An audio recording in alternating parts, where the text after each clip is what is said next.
mo ibigay ito sa inyo. 17.8 billion po ang utang natin. Ay, ito pala.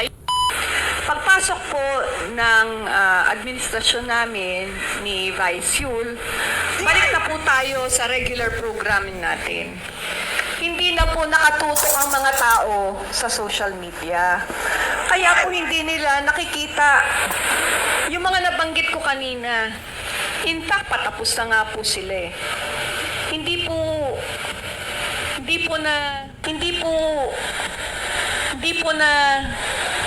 po nako-consider yung mga pinatayo naman po namin using yung funds na meron ang city na hindi namin kailangang manghiram.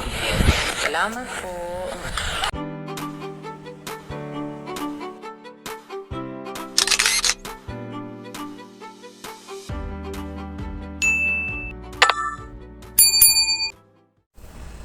Welcome back sa aking YouTube channel. Para sa mga first time lang po na manood, please click mo na yung Jeremy's TV Manila. Anyway guys, wala nang bayad o libre lang, tulong mo na lang din sa kapwa mo. Alright?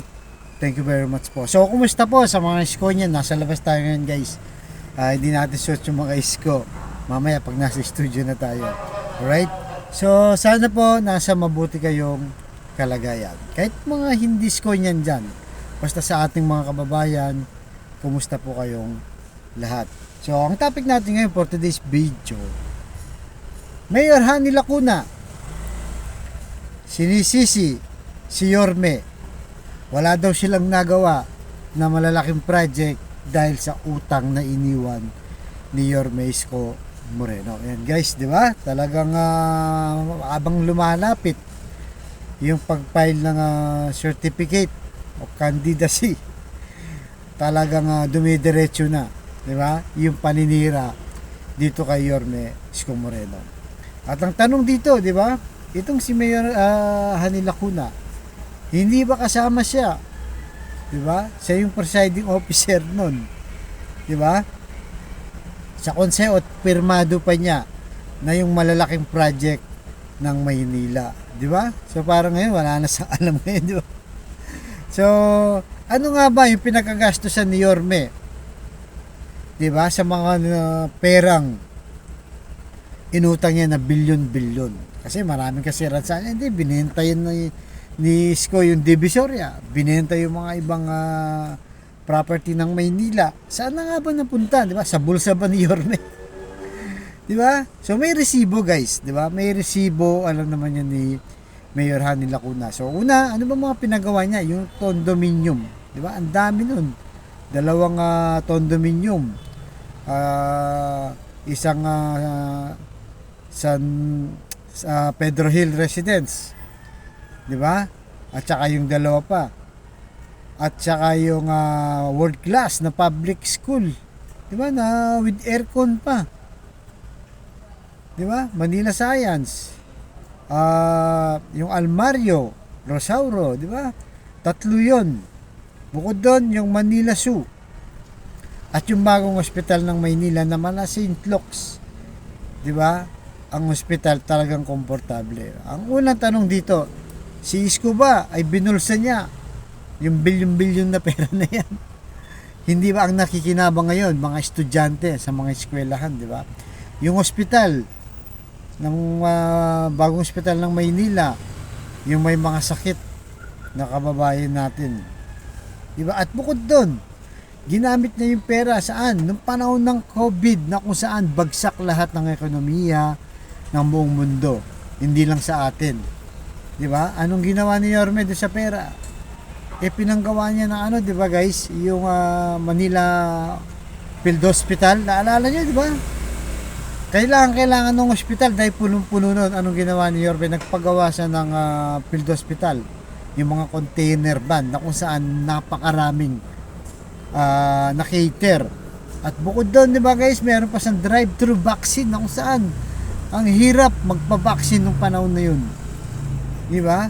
At yun, hindi lang taga Maynila na kinabang. Drive-thru sa Luneta. Nakita natin, hindi nga natutulog si Yorme. Talagang minomonitor niya yung mga nagpapa-vaccine. Kaya tuwang-tuwa. Di ba? Kay taga Laguna, taga Cavite, taga Bataan at kung saan-saan pa na lugar na gusto magpa-vaccine dahil nga ang hirap ng vaccine, pero ang Maynila mayroong vaccine, di ba, na kinakailangan. Kahit sino, welcome, open. Di ba, yung iba tumatakbo pa kung saan sa hospital pa yan guys para lang mapa-vaccine dahil wala nga vaccine. Di ba? At bukod dyan, ang Maynila ay napakalaki ng income.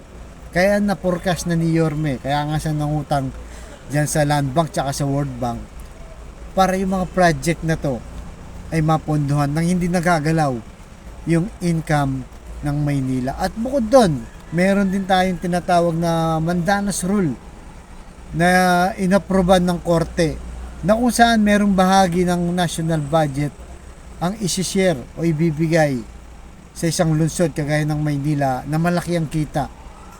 'Di ba? Pwede siyang dagdagan yung pondo nang hindi ginagalaw yung budget ng Maynila. 'Di ba? So napakaganda. Sana kung kinurap niya 'yan, 'di ba? At kung alam niyo yung kinurap niya 'yan, bakit hindi na lang sila magsampa ng kaso? Alam naman nila mismo, 'di ba? Yung Team Lacuna kung saan dinala ni Yorme dahil kasama sila, saksi sila na ang nakikinabang ay taong bayan. Hindi kagaya ng mga ibang controversial, 'di ba? Sa ating bayan, anong nangyari, 'di ba? Iilang tao lang ang nakinabang. Halimbawa yung Parmali, bilyon din 'yun, guys. Sino ba nakinabang doon? 'Di ba? Yung mga taong sangkot lang doon. Ang daming mga iskandalo, 'di ba? Ang nakinabang ay ilang tao lang.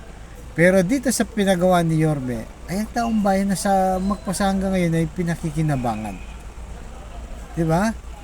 So, bakit mo sisisihin na wala kang project? Meron ka namang income. Si Yorme nga guys, 'di ba? Kung maalala nyo, nung umalis si ERAP, ano sabi ni Yorme sa kanilang pondo? Bangkarote ang Maynila. Halos walang budget na iniwan itong si ERAP, 'di ba? Pero anong ginawa niya? Hindi niya nasinisi.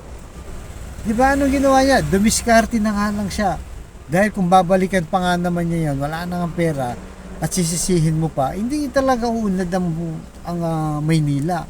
Anong ginawa niya? Gumawa siya ng sarili ng diskarte na kung saan, 'di ba? Nakita nga niya yung Mandanas Rule na dadagdagan pala yung budget ng local government na kung saan ay kung sino yung mga malalakas na kumita ay bibigyan ng national na government. Yun ang ginawa niya. So anong nangyari? Ayan, may resibo na.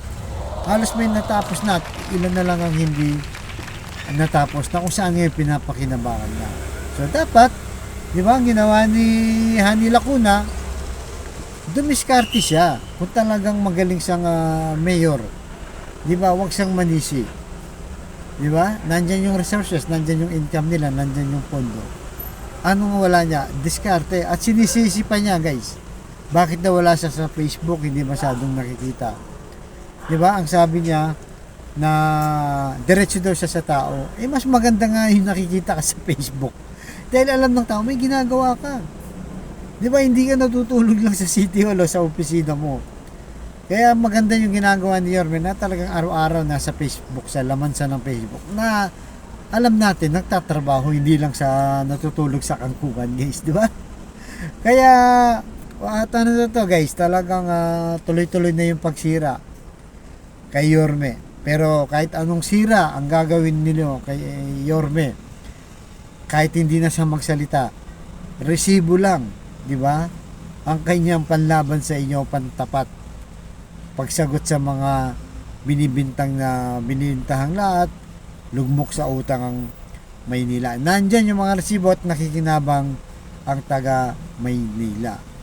At kung talagang nakita yung naging problema yung utang na yan, kung may corruption, sapan ng kaso, di ba? Pero hindi, wala, malinis si Yorme, guys. Talagang para sa tao kanyang ginawa. Imagine mo, dati kang squatter, binigyan ka ng matinong bahay, di ba? Yung mga Baseco Townhouse, tsaka yung mga condominium, na kung saan ay wala kang matulugan. Dahil naranasan na nga niya kung paano maging isang squatter. Kaya sa abot ng makakaya, kahit paano may mga pamilya sang nayahon, nabigyan ng maayos na tirahan. Kaya kahit anong paninira, guys, tuloy na tayo, guys. So kaya ano masasabi nyo dito, di ba? Sa mga patutsada ni Mayor Lacuna na iniwang utang daw nitong si Yorme Isko Moreno. So tayo guys, tuloy-tuloy tayo. Alam natin, naging malinis, transparent, maayos si Yorme at mabilis, di ba? Yung mga pinatayong mga project na kung saan ay nakinabang ang taong bayan, hindi yung kanyang bulsa, di ba? So anong masasabi nyo guys? Comment down below kayo. Basta tayo guys, tuloy-tuloy nating i-promote ano mga paninira ang gawin kay Yorme Isko Moreno. Supportan po natin Chi Atienza, mga councilors at mga congressman para talagang bumalik ang ningning, di ba? At pagbulusok ng pag-asenso ng Maynila at para bumalik ang atensyon ng taong bayan at sa ibang bansa kung paano kumilos si Yorme Isko Moreno. Alright guys, hanggang dito na lamang po. Ako yung susunod kong vlog, Manila. God first.